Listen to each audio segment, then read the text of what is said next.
Once again, a warning about some tough language and descriptions in a report that we'll have for you in just a moment. Let me introduce you first, though, to Zena LeVay. Her father, Anton LeVay, is, I guess, the founding father of Satanism in this country. Founding it about 25 years ago, Zena? Yeah, approximately 25 years. Can you tell us with any certainty how widespread the religion of Satanism is in this country or around the world? Well, the religion is worldwide. We have members just throughout the world. Dr. Aquino, the high priest of the Church of Set. Temple of Set. Temple of Set, also a colonel, interestingly enough, in the United States Army. What is it, this Satanism? I think that there is some confusion tonight because this same term means something different to Satanists than it does to Christians in the United States. By our own standards, the people who you've shown in these film clips would not be Satanists, either present or in the past. Rather, they would be the failures of a conventional religion. I appreciate your opinion. What is it? In our investigation, we discovered that some of Satan's soldiers are also high-ranking officers in the United States military. Here at San Francisco's Presidio Army Base, for example, Lieutenant Colonel Michael Aquino led a double life as a satanic high priest. The colonel's cult is listed in the San Francisco telephone book, and his phone answering machine boasts of his affiliation. This is the Temple of Set. The temple is the only international satanic religious institution fully recognized by the United States government.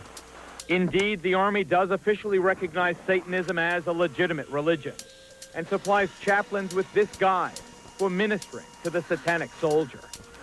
Yet unofficially, some charge that Army bases have become sanctuaries for devil worshippers. Just last month, under a full moon, I took a midnight tour of the Presidio grounds with police investigator Ed Abanovsky. Are you saying that there was a satanic cult active right here on the Army base? Yes, we believe so. There's evidence to substantiate that. They had satanic rituals going on. There's an altar in there, and all of the graffiti on the wall would indicate that. Let's see if I can see it. How'd you find this place? This is a fortification during World War II. During World War II, where they had gun batteries. I can see a pentagram painted on the wall. I can see the words Prince of Darkness. At the Presidio Daycare Center to the devil cult. It was here, parents and others allege, that as many as 60 young children were ritualistically abused by soldiers of Satan.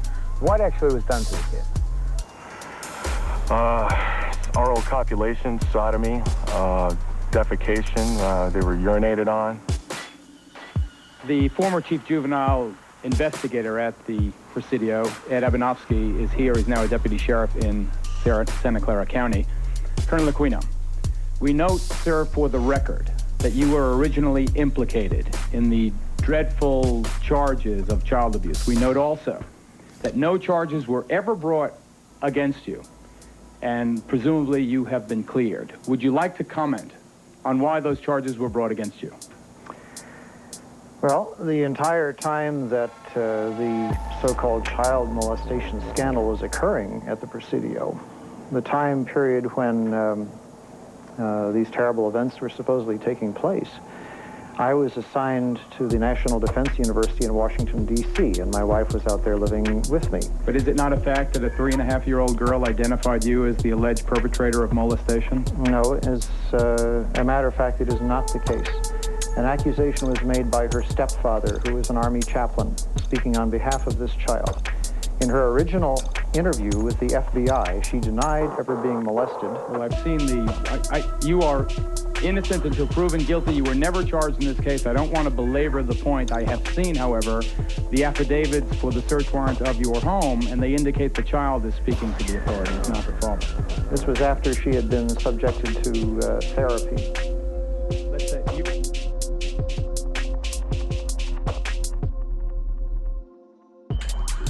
That, everybody, is a close call there. A man named Michael Aquino. You may know him if you've delved into any of the pizza-related subject matter, if you've read the works like the Franklin Scandal, or bumped shoulders with the Finders Cult. Michael Aquino is high-ranking in the military, but particularly he partook in psychological operations. That's right. He was a PSYOPs master. And you might also know Aquino. Might ring a bell, his name, excuse me here. If you hear the word MindWar. MindWar is the cutting-edge new psychological operations employed by the military that revolutionizes the way psychological operations are conducted. They want us to believe that it is only against our foreign enemies, but again, they describe a battlefield full-spectrum cognitive dominance. And we're going to today be examining From PSYOP to MindWar, The Psychology of Victory. And this is written by Colonel Paul E. Valley with Major Michael Aquino. That's right, the man whom is alleged, possibly, and was identified by a 3-year-old girl as having done horrific, unspeakable things to her and many others. What was left out in that Geraldo interview, which by the way was from 1988, was the fact that the little girl claimed to have been dragged into like a room that was painted all black, brought over to Aquino's house, or Aquino brought her to a house. It was a room that was all black, and that's where the horrible deeds were done to her. Interestingly, when police searched the premises, they did indeed find a black room. So this 3-year-old girl, or however old she was, very young though, identified not only a black room, but I identified Aquino, and it turns out indeed the description of the environment she was brought into matches that of Aquino's property. And this goes hand in hand with a slew of other military-based pedophile ring reports. We don't have time for it, but in this segment here, which by the way is called Devil Worship, Exposing Satan's Underground, Part 3, they go into West Point pedophilia, pedophile rings. But I wanted to quick give you the context before we dive into this document here, which I'll show you what that looks like. Oh, I thought I had that queued up. Where'd you go? Here, give me just one moment, guys. In the meantime, though, if you don't mind just hitting the thumbs up on this video. We're not going to be on YouTube. This is going to be BitChute, but primarily Rockfin. I'm really trying to drive you guys over to Rockfin. It would help me immensely if you were to help your boy out over on Rockfin. We're going to be putting, I'll have an update video out soon because I know things have been kind of scattered, but I do have updates. Number one, we're going to be focusing almost primarily on Rockfin from now on. I'm not leaving any other platforms, but Rockfin is going to be focused, number one, until I secure a domain for a website, which will be coming down the line. Okay, I don't have a time frame yet. So that's number one. That's rockfin.com/memoryhold. Okay, you can make a free account, help me out. If you want to go the extra mile, you can subscribe for $9.99 a month. But you're not just getting my premium content. That's right, the stuff that I upload to Patreon, and for those paying supporters of my content and work, the premium videos are unlockable on Rockfin if you decide to subscribe for $9.99 a month. But you don't just get my premium content, you're getting everyone's premium content. So whomever you watch, I guarantee you they're on Rockfin, and I guarantee you they're uploading premium content by the truckload that you have not seen. Until, of course, you do the whole $9.99 a month thing. Now, I get it. We're not all rich, so no pressure, but at least create the free account, guys. Hit the thumbs up on all of my videos. When you go to share a video of mine, please share a Rockfin link. I really appreciate that. It helps me more than you know. And if any of you rich Saudi oil sheiks are watching this right now and do want to pay the $9.99 a month, do so through my channel. That way I get the credit, I bring you guys in, and everyone is all hunky-dory happy, right? So what you're looking at here is the cover of the document here, From PSYOP to MindWar, The Psychology of Victory. Yeah, full spectrum cognitive dominance. Remember, we talked about the NATO documents, the NATO studies, talking about how cognitive warfare and the mind is the next generation battle space. And right now, multiple militaries around the world and intelligence agencies are grappling and wrestling to be the spearhead, the frontier, right? Developing cutting edge technology to control this new battle space, this new domain. And this document, stemming from the 1980s, which, by the way, runs parallel with when Aquino would have probably been wrapped up in all this pedo stuff, if that is all true, right? Surely, let's give him the benefit of the doubt, guys. So just interesting there. So before we dive into that document, it's a relatively short one, but it's extremely important, guys. So you want to get a notebook out for this, take some notes. You'll thank yourself later. So, of course, we know Aquino is the founder of the Temple of Set. The Temple of Set is an occult initiatory order. It was founded in 1975 a new religious movement and form of Western esotericism.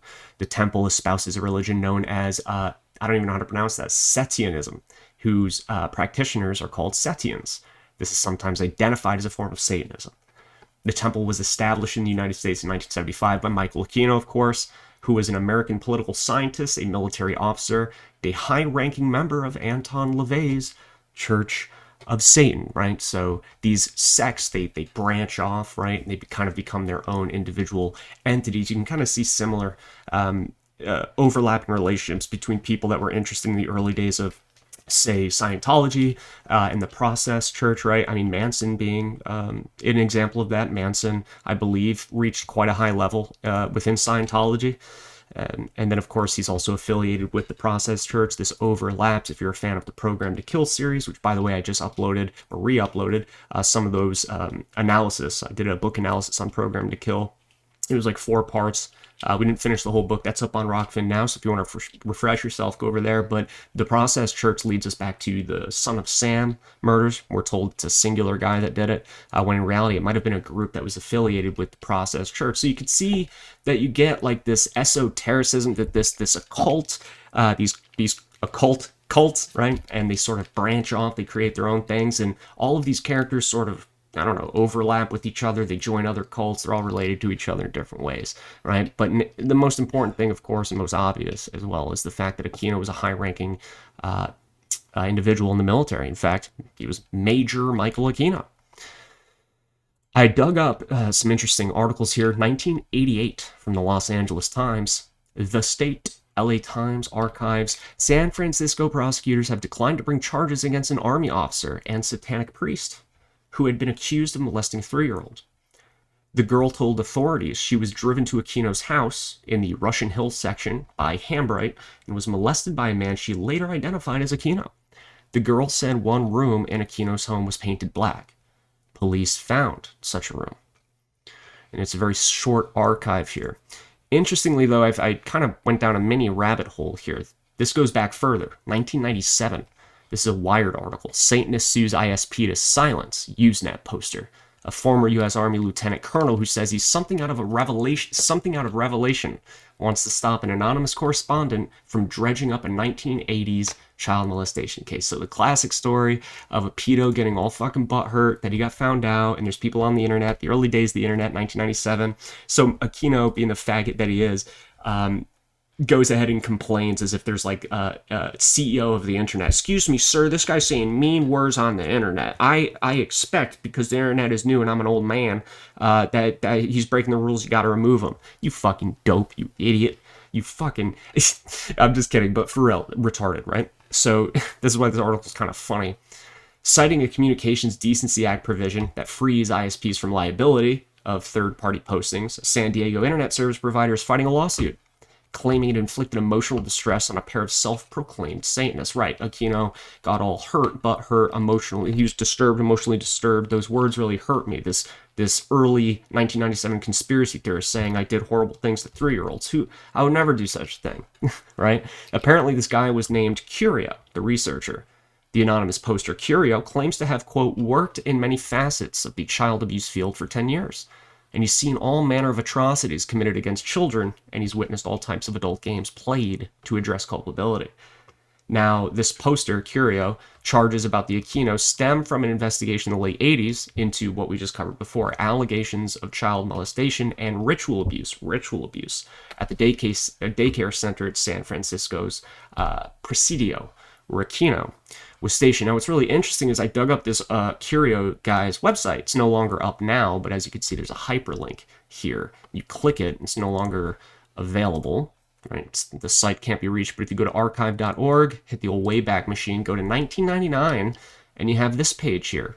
And Curio does us a solid by laying it all out on the table, nice and plain for you, boy. He says, 10 years ago, I was introduced to a newly recognized form of child abuse. This is interesting. I'll call it ritual abuse, he says. So you have to imagine, you know, this idea has gone back at least to the 80s, not only just because obviously this took place in the 80s, but you got the Franklin scandal, the Finders cult, the McMartin preschool trial, and all, you know, the mainstream media, which, by the way, is probably why we're seeing segments like this in the late 80s. This was during the Satanic Panic, right? They call it, if you go to Wikipedia to look up what Satanic Panic means, they called it a moral contagion among the upstanding citizens of the United States that suddenly became extremely concerned that their children were being abused by police officers, mayors, priests, etc., because of a whole rash of allegations that have come out from kids, namely McMartin, so on and so forth, right? A lot of it was absolutely bullshit, right? Just like any other thing that kind of like goes viral. That's a bad term for it, but you get what I'm saying, like captures the culture, the society by storm for a short period of time. There's going to be people that like make stories up and shit, but I'm not entirely convinced that it's all fake. That's for damn sure. After you put the level of rigor into the research that I have, that you most certainly have, you begin to understand that it's not out of the realm of possibility, right? Shit, like I said, we mentioned Son of Sam before. Why don't you just review that documentary about him, or better yet, Maury Terry, excuse me. I forget the name of the book, where he talks about the Process Church, Son of Sam. These people weren't just into killing people, man. There was pedophiles involved, okay? Organized crime overlaps with the serial killers, overlaps with the pedophile rings, right? The Presidio Army Base, Curio goes on to write, became known to me after meeting several parents and children who related their experiences. These people gave me newspaper articles and internal documents supporting their claims that their children had been molested in the 80s. But there was no successful resolution for them. I went on to speak to an internal investigator, he says, who relayed to me that he believed at least 20 preschoolers had been molested.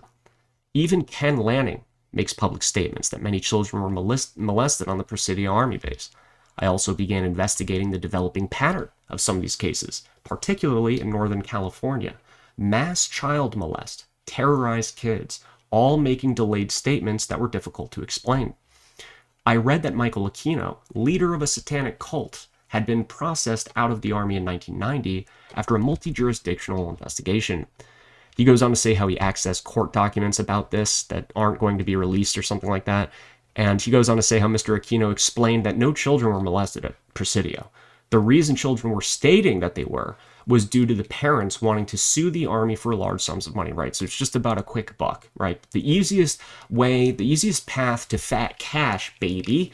If you want to stack Benjamins, you use your child and you drum up a fuss that takes a few years to resolve, talking about how they were molested, apparently. According to Aquino, that's the way that parents were scamming the system. We want to scam the military. Let's say my daughter was raped. Okay. Sounds good, Mike. Anyway, he says therapists were the true source of child abuse, Aquino says. Probably talking about like implanted false memories, so on and so forth. He says there was no such event as ritual molestation anywhere. It was all a witch hunt. Interestingly, I found this tidbit here. He was never processed. This is what Aquino says. He was never processed out of the Army, but instead had been reassigned elsewhere, along with a top secret clearance, although his assignment was, quote, part-time due to illegal actions of the CID. So these people don't get let go so easy. It takes a lot, right? And even then, even if a lot is done, are they ever really gone? We make the joke like once CIA, always CIA. There's no such thing as a retired CIA agent, intel agent, right? Fair enough. Especially if you spend a lifetime in there. So I really don't doubt that Aquino was reassigned with top secret clearance. And perhaps this is actually already public knowledge, already confirmed. Like I said, there's a few blank spots I have Aquino. I just know the basics. And after all, this isn't about the pedo side of it. I will have to cover that more extensively one day. But today we're going to be talking about a broader subject. One that is essential in the technotronic transhumanist takeover, the first global revolution, the final revolution, as they say, right? Remember, we did a couple videos. One was the EMA number 3 video, Planetary Emergency. We talked about Club of Rome's first global revolution. How can we scare the fuck out of the world? How can we make them all come together? But we need a problem for them to do that. But what's a big enough problem? Overpopulation and climate change, that's what we'll do. And in fact, they actually said that'll fit the bill, as if they were searching for a reason to scare the fuck out of one and roll this out. So needless to say, they, in that early book, talked about a multifaceted full spectrum assault on what they called the human problematique. which is food shortages, water shortages, overpopulation, pandemic, plague, right?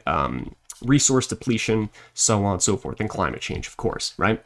And they said if we combine all of them, right now we're looking at them all separately, if we combine all of them into one and attack them all at the same time, it's more likely that, and then they go on to state their goals, which is the typical goals: centralization, world control structure, right? The centralization of everything, primarily utilizing technology. And the important thing to remember here is, remember, these people, it's not like they just suddenly popped out of nowhere in the past, like, couple decades. These people have had these sentiments for quite some time. And I'm a firm believer that, based on the research that I've done, reading their books, reading their own words, reading their papers and their documents, the declassified documents that are out there as well. I've pumped out a fucking ton of them. I've been reading them nonstop in the past 6 months or longer.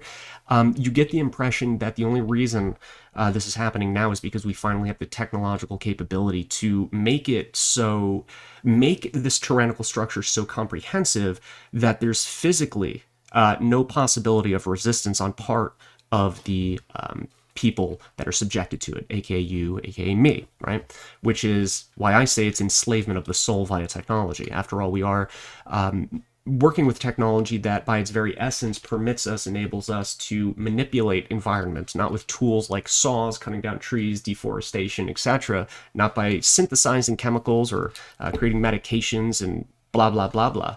I'm talking about the manipulation of human cells, DNA, mRNA, RNA in the brain.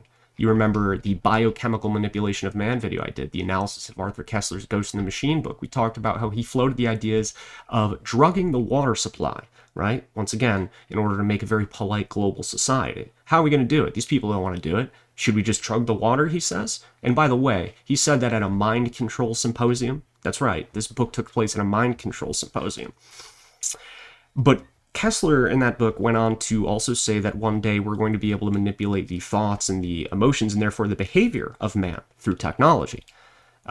He says pharmaceutical drugs kind of do that right now, and likely there will be a pharmaceutical drug that bridges and approaches like the success rate of Aldous Huxley's fictional Soma in Brave New World, but we're not quite there yet. However, other technology, such as the manipulation, this is what he said, such as the manipulation of mRNA in the brain to affect enzyme expression, would be able to accomplish the goal of behavioral modification and thought control to some extent, right, to reach a certain aim. These are the people we're messing with. And what do you need in order to roll this out? What has been the theme? And then we're going to get into the document. The theme has been that you have to revolutionize the way the whole entire world thinks, right? First, before you can do this, before you can go public, which I look at the COVID, World Economic Forum, Great Reset agenda as being the great release, the great announcement to the world of what we're doing. It's time to go out in the open. They've always been theorized as to they're going to be in the dark for a long time, but there will come a day where they come out in the open. And things have never been more out in the open and blatant in our faces as now. So I'm convinced that we are now entering this phase. They're taking the next step, right? They're playing their cards. Okay, think about what we've gone through in the last 2 years, right? And by the way, it's not like people like H.G. Wells, or who was it? Bertrand Russell, in his book, Science and Its Impact on Society. I've got an analysis prepared for that one. He brings up the idea of how can we control the population? Right now, the West has it in check, but we're not entirely sure if it'll stay that way. Because population is exploding in other places too, and it's not a fine balance. He said right now we're looking at birth control. That's one of the main ways to control the population. He said, and of course it's also the least barbaric. He said, but there's other more destructive forms of population control that could be administered. He said war is one of them. But this is the interesting part. He said war is one of the population control mechanisms that could be used. However, it hasn't been very successful up to this date, he says. He said war wasn't successful. You want to know why? Because it didn't kill enough people to put a dent in the population of Earth. That's what Bertrand Russell said. And then you know what he went on to say? He's like, if only a plague could be spread among the populace once every generation, that would ensure that the breeding rates match the death rates every generation, and therefore keeps the population even and not growing. I'm not kidding you. We'll cover that in a future video. So, How do you gather the infrastructure to do this? You need to change the thoughts and the minds of the human citizens that are going to be subjected to this technological enslavement. You have to convince them that their handcuffs look pretty. Let me put them on myself, right? You have to convince the world, hey, look, it's pretty cool and trendy to put those handcuffs on. You ever try? And this requires a slew of cutting-edge propaganda techniques, behavior modification techniques. Think Bernays, the pioneer Bernays from the early days, but way more advanced with scientific precision, because remember, this is going to be a scientific dictatorship, a world, a society run with the scientific precision, the scientific method, and a scientific humanistic backdrop, right, that utilizes things like Julian Huxley would call a true scientific eugenics. Yeah, we haven't used a real one yet. We got to use eugenics to enhance society. And then he goes on to talk about mentally depleted individuals and how they're kind of worthless. Got to get rid of that, he says. It's like, these people are fucked up. So let's go ahead and get started again, guys. Again, rockfin.com/memoryhold. Help your boy out. Guys, free account. Make the free account, man. Help me the fuck out. I feel like I have my digital throat slit. I know I haven't been able to produce as much content recently, but for real, like, you know, it feels like I'm speaking to the blackness. I do appreciate you guys hanging. It's always good to hang out with you guys, and thank you for sticking with me. And the last thing is, I forgot to mention, I'm working on a documentary. Right? I haven't been able to get regular videos out recently, but I have been trying to be productive in writing on my downtime, so I think I have something good I'm working with right now. I will keep you updated on that. Updates on my Instagram, on my Twitter, all the links in the Cointree link below, right? That way you never forget where I'm at if I get banned again or whatever. Let's read this document quick. From PSYOP to MindWar, The Psychology of Victory by Major Michael Aquino, PSYOP Research and Analysis Team Leader. The backdrop of this is, in the later 1970s, PSYOP's doctrine in the U.S. Army had yet to emerge from the disappointment of the Vietnam War. Basically, this first page goes on to talk about how the United States of America was out-PSYOPed. It wasn't so much about superior technology, right? That didn't apparently do us any good. They out-PSYOPed us. We had a inferior mode of operation when it came to affecting the minds of the people we were combating. And compared to them, they had a far stronger willingness, for instance, to resist the invasion, right? Colonel Valley sent copies of it. So basically they drafted this paper, and it was called From PSYOP to MindWar, The Psychology of Victory. And Vallely sent copies of it to various government offices, agencies, commands, you know, and it kind of spread the word that we need to revolutionize what we currently think psychological operations are, right? We need to change this because obviously it wasn't very effective when we needed it most, aka a hot war in Vietnam, if you can even call it a war, other than or a shit show. And of course, I like this part. He comments on how conspiracy theories like immediately latched onto this with the advent of the internet in the late 80s. And I love this. He said, the idea of the mind war soon had transformed into an Orwellian blueprint for Manchurian candidate mind control and world domination. Wow. You don't say, right? You don't see any potential that it can be used for that? Like, you know what I'm saying? No potential at all? There's just zero chance that it could be used for that? Okay, all right. If you say so. You know, I'm not gonna... I respect the optimism, the retarded optimism. Anyway, MindWar reverses this sequence. What sequence does it reverse? Well, within the U.S. military, PSYOP has habitually been relegated to a backseat force multiplier. What they mean by that is it complements regular on-the-ground, boots-on-the-ground strategies, brute force strategy, soldiers on the ground, infiltration, invasion, etc. PSYOPs are a force multiplier, right? It enhances the already primary operation of force being deployed by the U.S. military. However, MindWar, on the other hand, reverses that, right? They don't want to look at it as simply just a mere force multiplier anymore. MindWar reverses the sequence. Psychological means for achieving victory, he says, essentially through convincing the enemy that he really wants to bring his national policies into harmony with ours, are fashioned in support of basic political goals, right? The use of ordinary military force is now regarded as a last resort in circumstances wherein mind war by itself fails. Now, the advantage of mind war, he goes on to write, is that it conducts wars in non-lethal, non-injurious, and non-destructive ways. Remember my video where we reviewed a segment of silent weapons for quiet wars. We talked about how the most powerful weapons of today are silent. There is no explosion. There's no blast. There's no radiation. There's no gunshot. It's a slow, steady, consistent, relentless attack on the mind that does undoubtedly have physical effects, and yet it's so nebulous, so ethereal you can't tell where you're being attacked from. In fact, it's designed in such a way to convince the populace that they don't even know they're being attacked. And if you don't know you're being attacked, you cannot resist the attack. Now, what did I just say about the true nature of the final global revolution? Well, it's designed in such a way where the people don't even know they're enslaved. And if you don't know you're enslaved, there is no tyrannical world control group. And if there is no tyrannical world control group, there's no one to resist. You see how this all kind of overlaps then, right? Essentially, he says, you overwhelm your enemy with argument.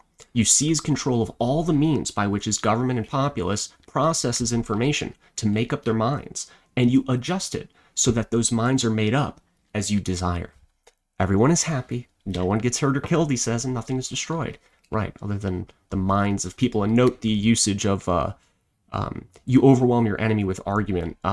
You're going to say, like, they refer to this argument as the real truth, right? So they don't talk about using fake information, right? They talk about true information, right? As if they're not going to weaponize lies about a leader of a country in order to turn its citizens against him and conduct regime change, right? There's no place for lies in the CIA or the US military if it means survival of the country. Never that, right? So they always say that, right? We overwhelm the enemy with logical argument, rationality, and truth, right?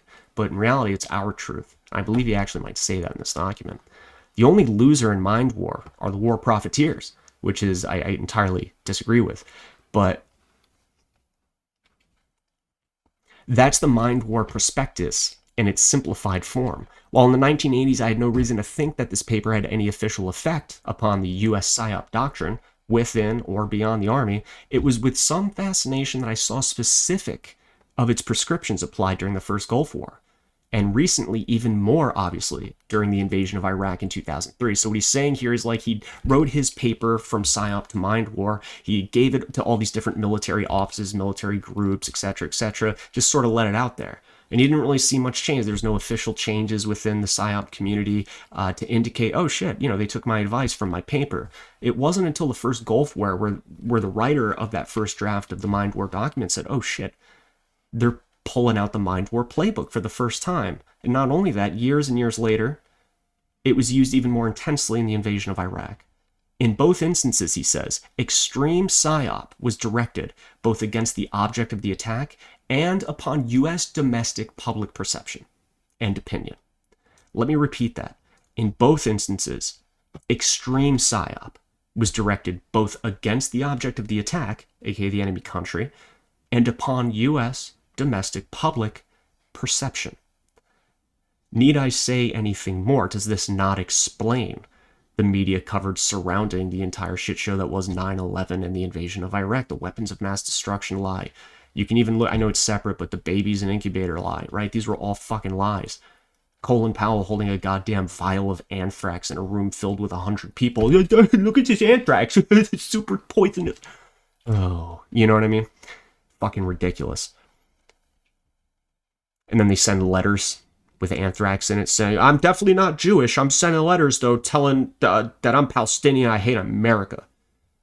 Whoops, we traced your anthrax back to a biolab in the States. You know what I'm saying? Like crazy shit. And of course, the one guy that gets the worst, the one U.S. official, I don't know if he died or what the deal was, the one U.S. official that got anthrax poisoned the worst in this anthrax false flag. That's part of this, obviously. They're psyoping the domestic U.S. populace in order to convince us to go to war with these fucking people over in Iraq for no reason. He was the most resistant, I guess, to the 9/11 narrative, like the most questioning, the most all of that. And of course, he's the one guy out of the few that got letters with anthrax in it that died or got really fucked up. So anyway, where did I leave off? Yeah, they went so far here. Yeah, here we go. They went so far as in 2003 to the extent of embedding journalists with military units to inevitably channel their perspectives and perceptions. So everything is designed from the very beginning, and that's what they say. We need a top-down power structure from the very initiation of thought, right? We need to have control over it. We can't have someone further down the spectrum, right? We need to be the ones actually creating the perception. The way you do that is feed the visual images that the American public will be seeing, well, embed them with military units. That's why we have entire control over the American perception of a war from start to finish. There's no room for error. There's no room for our plan to fail because we have control from beginning to end. Full spectrum cognitive dominance. The impact of even these minor techniques of mind war were remarkable, he says. Yeah, these were minor techniques, he says, of mind war. A psychological climate of inexorable U.S. victory was created and sustained in both the United States and Iraq, which accelerated that victory on the ground. Somewhat less positively, though, he says, the failure of mind war in this instance, to be guided by only the most rigorous principles of truth and ethics, has just as inexorably led to a substantial post-victory evaporation of that euphoric climate. Therein lies the Achilles heel of mind war.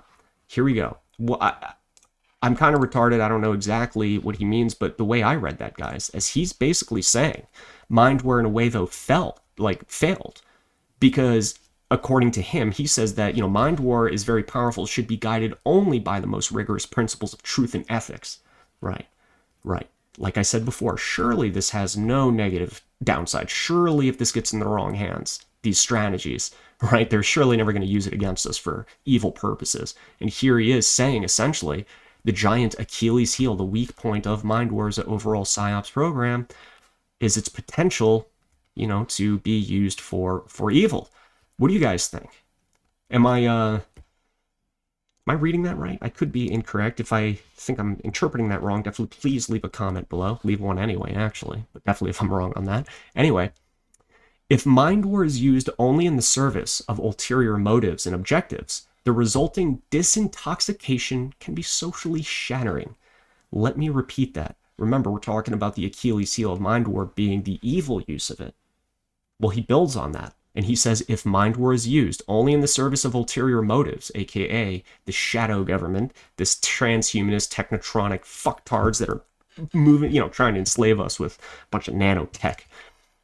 If it's used by them, well, the resulting disintoxication can be socially shattering. And what did Zbigniew Brzezinski say in his book Between Two Ages, America's Role in the Technotronic Era? Aside from the fact that these rich elite government types are going to be using weather weapons against us. Yes, I'm not fucking kidding. He said that. What Zbigniew Brzezinski said is that as technology progresses, society, despite being more and more connected, is actually going to become more and more fragmented. While mind war is a scientific, technologically guided psychological operation that manipulates cognitive functions among a population, do you think that can be socially shattering? Do you think that might be fragmenting people in any way? Should it be used for these quote-unquote ulterior motives? Yeah, I think they would. Moving on to the next page now. Let's see if I got show you some of this here. John Alexander's military review article in support of psychotronics intelligence and operational employment of ESP was decidedly provocative. Psychotronic research is in its infancy, he says, but the U.S. Army already possesses an operational weapon system designed to do but what Lieutenant Colonel Alexander would like ESP to do, except that this weapon systems uses existing communications media. What is existing communications media? Well, this was written in the 1980s, so what they'd be talking about there is the mainstream media, news channels, the internet, right, is what it would mean presently, right? So let me repeat this one more time. This weapon systems uses existing communications media for the Mind War program. It seeks to map out the minds of neutral and enemy individuals and then to change them in accordance with U.S. national interests. So it's one thing if you are cognitively raping the enemy, and even then, you'd have to hope that the enemy is truly an enemy. Are they really, right? The Iraqis certainly weren't. I mean, there's bad guys everywhere. I'm just saying. You get what I'm saying? Like, we were fed a fake bill of goods. A lot of this MindWar program in 2003 had a lot of Americans saying, just nuke them, just wipe them off the map, fuck it. I don't think very deep. It's black and white, just nuke them. They drop the towers, nuke them, fuck it. There's no kids or mothers there, right? So you better hope they're, actual enemies that you want to use this on. But no. They don't leave the neutral people out. The people that don't care, the people that say, I don't read the politics, it's a bunch of bullshit. No, they're targeted too. It seeks to map the minds of neutral and enemy individuals. And remember what the NATO cognitive warfare documents covered that I made a video about. Go to my BitChute channel, it's up there.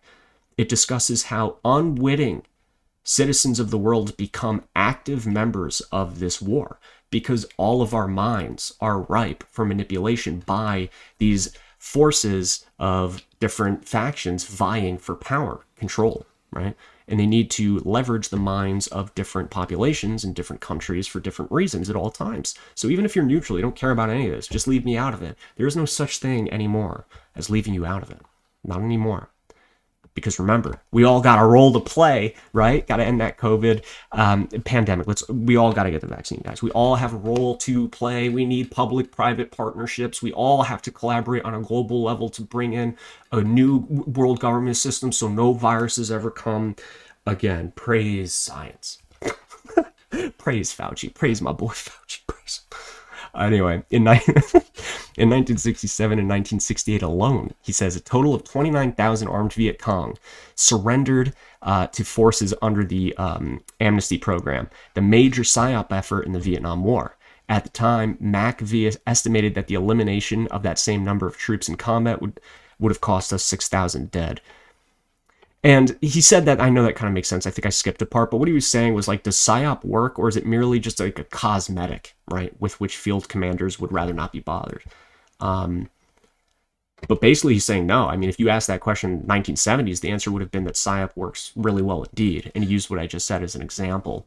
But then he says, on the other hand, we lost the war, not because we were outfought in Vietnam, that's what I was saying earlier, but because we were out-PSYOPed. Our national will to victory was attacked more effectively than we attacked that of the North Vietnamese and Viet Cong. And perception of this fact encouraged the enemy to hang on until the U.S. finally gave up. True. Lesson learned by the MindWar lizards, right?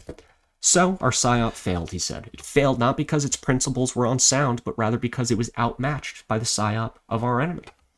So we gotta soup our PSYOP skulls up. Gotta rank them up. The lesson is not to ignore our own PSYOP capability, he says, but rather to change it and strengthen it, so we can do precisely that kind of thing to our enemy in the next war. The first thing it is necessary to overcome is a view of PSYOP that limits it to routine, predictable, over-obvious, and hence marginally effective leaflet and loudspeaker applications. And what he's referencing, there's been multiple military operations including this, basic propaganda 101 level type shit, where you just drop leaflets to like random villagers in the fucking country that you're looking to destabilize and reduce trust in a leader or something like that. Drop leaflets of him with quotes that say whatever that would go against the cultural norms of the time. All of a sudden the people are like, holy shit, these leaflets, I didn't know my fucking leader said that, time to revolt. And that's where the CIA comes in and says, how about some money? You want some money for your revolt? We got lots of it. Just kidding, I'm not the CIA, I'm just a normal anxious 20-year-old Iranian boy trying to overthrow, you know what I'm saying? Like, that's how it goes. So, yeah, leaflet and loudspeaker shit, they used to do that. I believe they even employed some in Vietnam. They used to play, like, horrific noises and shit in the forest to scare people. Crazy shit. Anyway, battlefield devices of their sort have their place, of course, but it's just that we should move away from using that as a primary. Those are the old days. That's primitive technology is what he's saying. The main effort cannot begin at the company level, he says, or even the division level. My dog's barking. It must originate at the national level. It must strengthen our national will to victory, and it must attack and ultimately destroy that of our enemy, he says. It both causes and is affected by physical combat, but it is a type of war which is fought on a far more subtle basis as well, in the minds of the national populations involved. Here's a very important part, listen carefully. We shall rid ourselves of the self-conscious, almost embarrassed concept of psychological operations, and in its place, we shall create MindWar. The term is harsh and fear-inspiring, and so it should be. It is a term of attack and victory. Mind war is the deliberate, aggressive convincing of all participants in a war that we will win that war. Even the neutral participants, right? Are they really participants if they're neutral? It is deliberate in that it is planned, systematic, and comprehensive effort involving all levels of activity, from the strategic to the tactical. It is aggressive because opinions and attitudes must be actively changed from those antagonistic to us, U.S. policy, to those supportive of us if we want to achieve victory, he says, right? We will not win if we content ourselves with countering opinions and attitudes instilled by enemy governments, like the old days, right? Tit for tat, typical discourse back and forth. We have to infiltrate the minds of enemy populations without them even knowing we're inside of their minds. We have to convince them that we have to convince them that they have actually come to this conclusion themselves, that they changed their mind based on the available evidence in front of them, but the whole time we're pulling the strings of their mind. They would never have changed their mind to become more friendly to the U.S. Policy ideas if we didn't feed this information in covert ways, right, in order to destabilize populations. He says we must reach the people before they resolve to support their armies. And we must reach those armies before our combat troops ever see them on the battlefield and even get into their suits.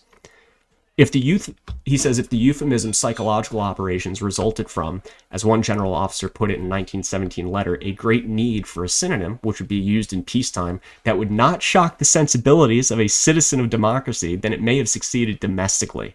What the fuck? Basically he's saying that, like, it's too scary of a term, right? Because it would shock the sensibilities of any upstanding citizen in democracy. He said if the word for this operation wasn't so scary, we could have used it. It would have worked domestically in the U.S. It would have been so cool. Come on, let's not pretend it didn't work domestically, right? The reluctance with which the army has accepted even an antiseptic PSYOP component is well documented. Again and again, efforts to forge this weapon into the most effective configuration were frustrated by leaders who cannot or should not see that wars are fought and won not on battlefields, but in the minds of men. Wars are fought and won or lost, not on battlefields, but in the minds of men. Let's change their minds before the battlefield is even created. Let's change their mind so conflict does not even arise. There is nothing to battle over. Let's make it so comprehensive and so wide-reaching that these individuals that are being manipulated by us think they are coming to their own authentic conclusions. Let's guide them to the truth we want them to see. According to the present doctrine, PSYOP is considered an accessory to the main effort of winning battles and wars. That's what they said, a force multiplier, as I said earlier. They must, this is another important part. So keep that in mind with the force multiplier, right? Shit. Okay, yeah, he says, basically the way the military is composed, we can't have the teams continue to be composed that way when it comes to the PSYOP teams at present, right? Remember, we're looking to revolutionize psychological operations with MindWar, this brand new revolutionary cutting-edge idea, all right? So we can't have them arrange these PSYOPs teams composed in the way they are now, right? Which, as they stand, are branch and material officers and NCOs who know simply the basics of tactical propaganda operations, right? So they're not read into this. They don't look at it as something valuable. They just know the basics, but it's not really something they employ. They're more concerned with boots on the ground, brute force type of operations. If anything, they're familiar with the old days, the loudspeaker and leaflet stuff, right? Instead, he goes on to write, they must be composed of full-time experts who strive to translate the strategy of national mind war into tactical goals in order to maximize the effective winning of the war and minimize the loss of lives. Yes, we need full-time experts. And what is that going to involve? We're talking about like attack on the minds of individuals. We need psychologists, psychiatrists. We need people in the realm of neuroscience. In other words, we need scientists. And once again, we're back to the idea of scientific precision being employed on a weapons grade scale, simultaneously across all facets, industries, sectors of society. As even H.G. Wells put in an open conspiracy, remember, he said the reason we need to do this out in the open, this conspiracy, we cannot no longer stay in the shadows. Every revolution failed because it was in the shadows. We need a global revolution. It needs to be a revolution of thought, but we can't do it if we hide in the shadows. We need it to be open. And the reason it needs to be open is because we get more people that way. And if we have more people, that means the more sectors of society and the different industries we can attack simultaneously. Academia, law enforcement, government, the medical, life sciences, so on and so forth, all simultaneous. So note the overlap once again between the themes here. They play off of each other. If you go through my EMA series and you read these books, even out of order, right? Because there is no order, they're all related. You can see a bigger picture forming here, how they all complement and require one another in a way. They're all pointing toward the creation of the same future, right? Aside from some minor differences. And here we have this document that is essentially just building on the mental element that they'll need to bring to fruition what H.G. Wells called for, a global revolution of thought. Well, what if MindWar could do such a thing? Do you think it could? Well, they're saying it could, right? They're saying it could indeed. And he says if we don't attack the enemy's will until he reaches the battlefield, his nation will have strengthened it already. In other words, we need to attack them before they're even on the battlefield. Okay? We must attack that will before it is thus locked in place. Strategic mind war must begin the moment war is considered to be inevitable. Far before things are mobilized, planes in the air, tanks being transferred on trains. No, way before that, when things are still calm. In fact, when both populations probably don't even know war is on the horizon. It is in their homes and their communities that they are most vulnerable to mind war, he says. Wow, it's in their homes and communities, right? Damn. Invading our homes. Yeah, so definitely, guys, just keep this in mind. They'll never use this domestically. Definitely not. Yeah, they want to invade the homes and the communities of enemies, rural enemies. Definitely not American citizens. Definitely, especially not American citizens that are now being increasingly called domestic terror threats, right?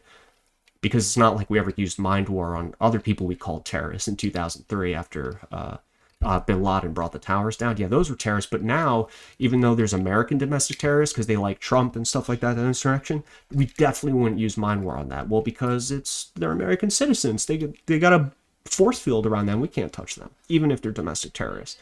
Fuck off, dude. You're a goddamn retard. Of course we're using that here. And didn't they just admit that earlier in the document, unless I misinterpreted it? The fact that it was the 2003 invasion of Iraq had all the hallmarks of a mind war program, mind war prescription, including the minds being changed domestically. It's just interesting. So we're going to be finishing up here in a moment. In its strategic context, he says, mind war must reach out to the friends, enemies, and neutrals alike, all across the globe, right? Because this is global. We all have a role to play. Mind war, neither through primitive battlefield leaflets and loudspeakers of the old PSYOP days, nor through the weak, imprecise, and narrow effort of psychotronics. Remember, those are my dog's losing it. He doesn't like mind war. He's basically saying, we got to throw this out. We got to throw out the old PSYOPs. We got this brand new dope shit. He says, but we need to do it through the media possessed by the United States, which have the capabilities to reach virtually all people on the face of the earth. So, once again, note the contradiction, right? The Achilles heel is mind war being used for evil because we definitely stick to rigorous truth and ethics. Yeah, fucking right. And then he goes on to say that we would never use it domestically. But then he says it kind of worked domestically when it came to the 2003 invasion because American perception was swayed to support the war. And also, we definitely wouldn't use it on American citizens, though. But we have to use the media in the United States. Yeah, what the fuck are you talking about? As if, do we not watch U.S. media? We live here. Of course we do. So here they're admitting, through the media possessed by the United States, we will implement our mind war program because they have the capabilities to reach virtually all people on the face of the earth. And that's what we're aiming for.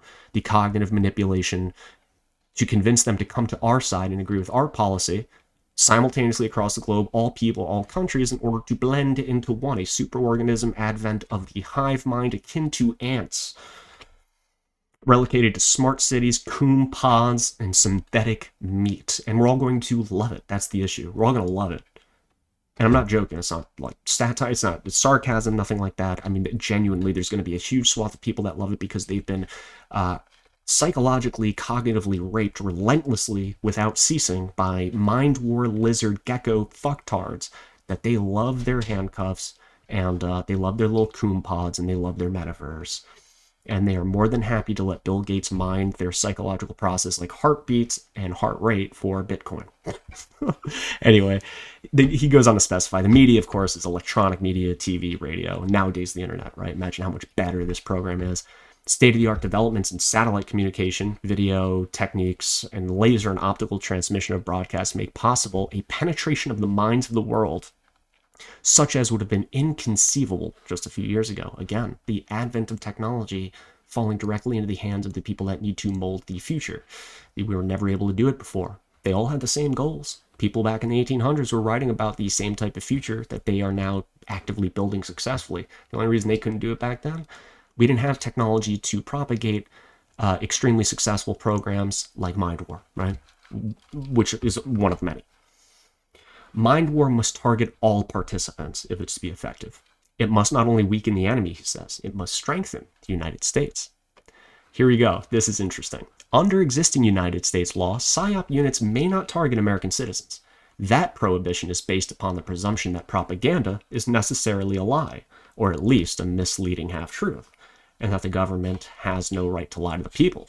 The propaganda ministry of Goebbels must not be a part of the American way of life. We here at Michael Aquino's MindWar hate the Nazis. We don't want, I promise I'm not going to become a Nazi, even though I'm going to control the minds of everyone in the world, just not the Americans. Don't want to control their minds because they're good. We're the good guys.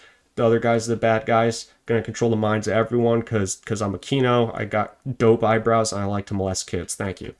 Praise science. Praise Satan. You know, it's like, what the fuck are you talking about? And by the way, once again, just another contradiction. We must not let the propaganda ministry of Goebbels to be a part of the American way of life. I wonder if this guy would suck my cock if I told him. I'm just kidding. Got the rough on him. But seriously, it's like just so naive. I refuse to believe these people write this shit and develop extensively using like professional experts and people to help them without the thought ever entering their mind saying, you know, what if this is used for evil? I'm not going to live forever. You know, what if my strategy lives on as eventually adopted by people that do want world control? Never enters their mind. Like, not once. I'm fucking joking. Anyway, he goes on to contrast PSYOP to MindWar. He says, unlike PSYOP, MindWar has nothing to do with deception or even with selected and therefore misleading truths.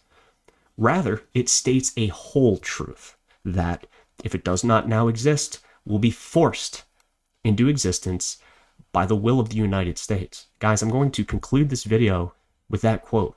I shot a lot of quotes at you. But let me read that back, and I want you to listen very carefully, okay? Readjust your earbuds, get your headphones back on real quick, finish what you're doing, listen up.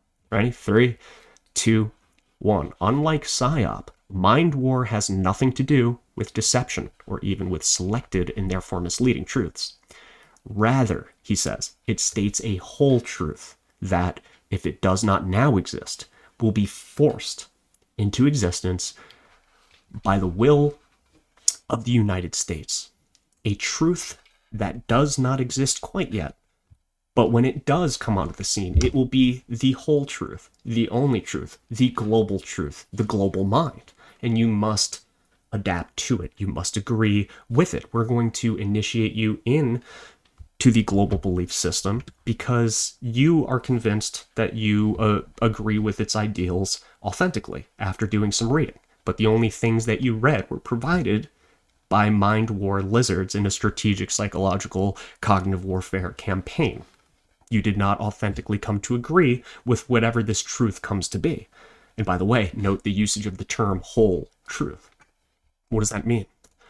A singular truth, a singular centralized world control structure, a centralized government, centralized food supply system, a centralization system to control population, control breeding. But in order to do that, if all must become one in the world, if every person in the world, all 7 billion of us, are to become one, both in mind and in spirit, well, we need a whole truth to be the scaffolding of that new singular world society, right? We can't have disparate religions and worship systems, hence the eradication of religion, hence the slow death of religion.